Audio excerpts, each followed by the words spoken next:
Grand health alliance کا Sindh secretariat کے باہر 4 روز سے احتجاج جاری ہے۔ محکمہ صحت کے سینکڑوں ملازمین اپنے مطالبات کے لیے ریلی کی شکل میں وزیر اعلیٰ ہاؤس کی طرف جا رہے تھے کہ پولیس نے ان پر شیلنگ کر دی۔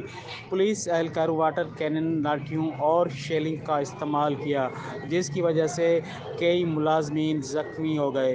پولیس نے 300 سے زائد ملازمین کو گرفتار کر کے مختلف تھانوں میں لے گئے۔ پولیس ملازمین پر لاٹھیوں سے وحشیانہ تشدد کرتی رہی۔ پولیس کی جانب سے ملازمین کو گرفتار کیا گیا تو کشیدہ صورتحال پیدا ہو گئی اور سندھ سکریٹریٹ کے قریب کا علاقہ میدان جنگ بن گیا۔